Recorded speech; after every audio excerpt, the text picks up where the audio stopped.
Previous chapter देखा है तो मेरा प्लेलिस्ट से आके देख सकते हो। हाँ, इस सिटी के पास्ट के बारे में कहता है। कल कहता है पहली बार है कि मैं ऐसा सुन रहा हूँ। हेन कहता है यंग मास्टर ऐसा इसीलिए है कि आप कभी हिस्ट्री नहीं पढ़े हैं। केल कहता है तुम्हारा मर्जी में जो आ रहा है वो कह दे रहे हो और तुम कहते रहो। हान कहता है इस बटलर का जॉब ही ऐसा है, जो मास्टर है उन्हें सब कुछ पता है, उन्हें जो पता है। किसी को भी नहीं पता कि जो सिटी का फेवर है वो क्यों चला गया। पर उस समय से कुछ लोग इस सिटी के अंदर पत्थर के ऊपर पत्थर रखने लगे, टावर बनाने लगे और उन्हें ये कहा गया कि इस तरह का एक्शन से वो प्रार्थना कर सकते हैं।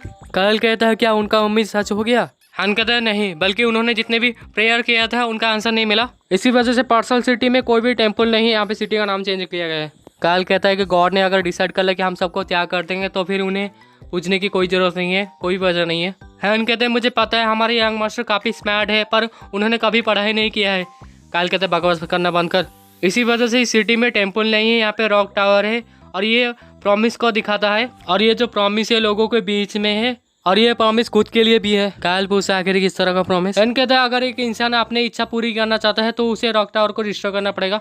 काल कहते क्या इंटरेस्टिंग सिटी है। हैन कहता है ये सच है, पर तुम्हें अपनी ताकत यूज करना पड़ेगा अपने गोल पाने के लिए। काल कहता है क्या अपनी ताकत यूज करना पड़ेगा, रॉक टावर को डिस्ट्रॉय करना पड़ेगा, जो भी तकलीफ है उसे ओवरकम करना पड़ेगा। तो फिर इसका मतलब ये रॉक टावर इसलिए नहीं बनाया गया है कि तुम गॉड से मदद मांग पाओ। हान कहता है तुमने सही कहा, ये तुम्हारे डिटरमिनेशन से ये तय होता है। काल कहता है तो इसका मतलब ये जो गॉड है वो इस ग्रांट नहीं करेंगे। हान कहता है दैट्स राइट, इसका कहना ये है कि हमें आवेदन कर गया है, पर इस स्टोरी से हमें पता चला कि हमें उम्मीद मिल रहा है। हान भी कहता है यस। उसके बाद कहता है नीचे देखो, ये भी देखने का आखिर कहाँ। जहाँ से देखने पर ये देखता है ये दोनों काफ़ी गुस्से में है। ये हंसते हुए कहते हो माय डियर कैट्स, आखिर तुम यहाँ पे गुस्से क्यों हो, क्या तुम्हारे लिए मैं जेली लेके आऊँ। काल अपने मन में सोचता है मुझे तो नहीं लगता कि ये गुस्सा इसलिए है कि वो भूखे हैं। ये दो बिल्लियाँ बातें करने लगते हैं। कहता है मैंने सुना था हान से पहले अगर हम रॉक टावर में कोई भी विश मांगेंगे तो वो सच हो जाएगा। हान कहते अभी मैं जाता हूँ इन बिल्लियों के लिए जेली लेके आता हूँ ताकि ये गुस्सा ना हो। हान कहता है यहाँ से चलेगा ना, अगर मैं यहाँ से जाऊँ और वापस आ जाऊँ। कैल कहता है आने की कोई ज़रूरत नहीं है। एंड जाते जाते कहता है मैं जल्दी ही वापस आ जाऊँगा। कैल कहता है रॉन जाके तुम थोड़ा रेस्ट कर लो। रॉन कहता है चाहियान 2 दिन के बाद निकलने वाला है। कैल कहता है हाँ दैट्स राइट। क्या गलत है, क्या तुम्हें बुरा लग रहा है कि वो यहाँ से जा रहा है, तुम उसके साथ जाना चाहते हो। ये काल की तरफ देखता है और हंसते हुए कहते हैं आखिर में कैसे यंग मास्टर को छोड़ के जा सकता हूँ।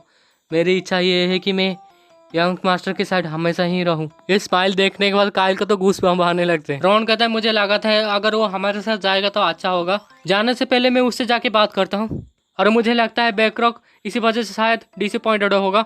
काल कहते तुम तीनों कैपिटल में काफ़ी बार एक दूसरे को देख सकते हो, जबकि हम सब वहीं पर ही तो जा रहे हैं। काल भी अपने मन में सोचता है अगर तुम तीनों रोजेलैंड किंगडम में जाओगे एक साथ तो ये काफ़ी अच्छा होगा। रॉन कहते तो फिर हम सब कैपिटल में मिलेंगे। मेरी इच्छा ये है कि हम सेफली कैपिटल में पहुंच जाएं। काल अपने मन में सोचता है जैसे कि मैं इसके ऊपर यकीन करने वाला हूँ। ये बिल्कुल भी क्या नहीं करता अगर कोई सेफली जाए या फिर ना जाए।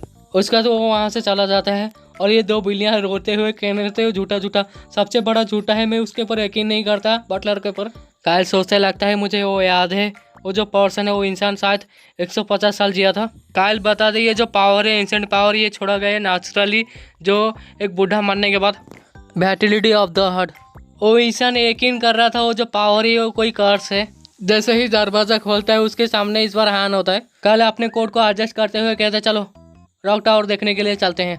ये सिर्फ चाहियान और हम सब। काल कहते एक जो एक इंसान 150 साल की उम्र में मरा था और वो उसने यहाँ पे जो रॉक टावर वो बनाना शुरू किया था उस जगह पे जहाँ पे वाइंड इकट्ठा होते हैं हवा, ये सब अचीव करने के लिए उसने 100 साल बिता लिया था और उसने काफ़ी हार्डवर्क किया था पर कभी फिनिश नहीं कर पाया।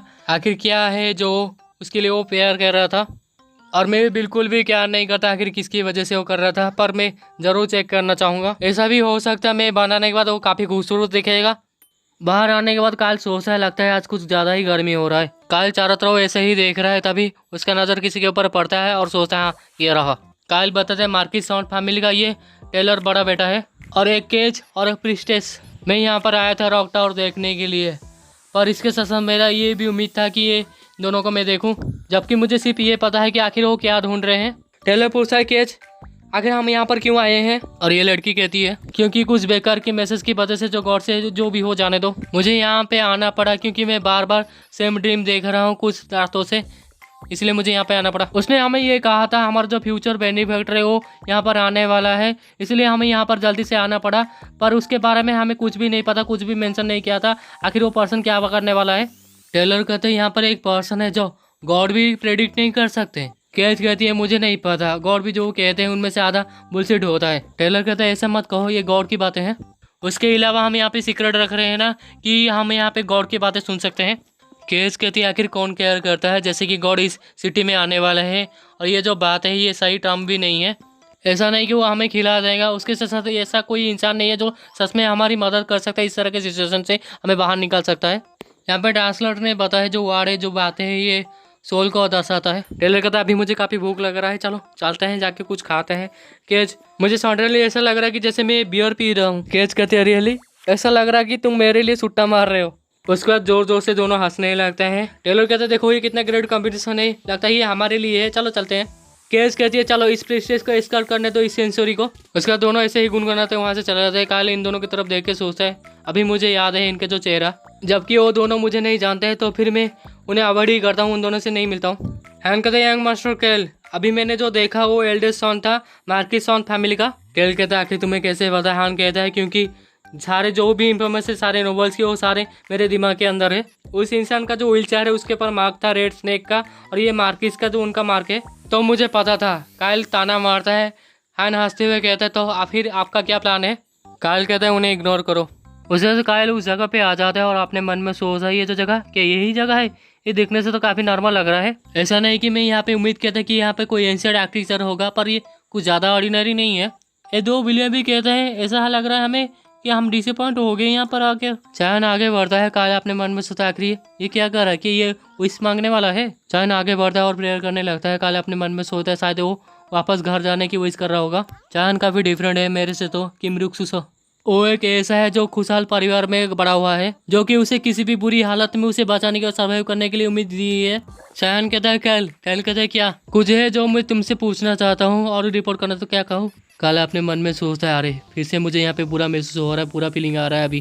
काल कहता है आप पूछो, तुम्हारा पहला क्वेश्चन क्या है, पूछो मुझे। काल कहता है चायन क्या तुम विश मांगने वाले नहीं हो? काल कुछ नहीं कहता है और सोचता है और मैं यहाँ पर सोच रहा हूँ आखिर क्या ये मुझे पूछेगा। काल कहता नहीं मैं कोई विश मांगने वाला नहीं हूँ। चायन कहता आखिर क्यों? काल कहता है इसकी वजह से मुझे कोई उम्मीद रहेगी और कुछ मिलने की, कुछ चाह रहेगी, कुछ पाने की, और इस तरह से मेरे लिए काफ़ी कंफर्टेबल लाइफ होगा अगर मैं किसी बिना एक्सपेक्टेशन से यहाँ पे जीऊँ।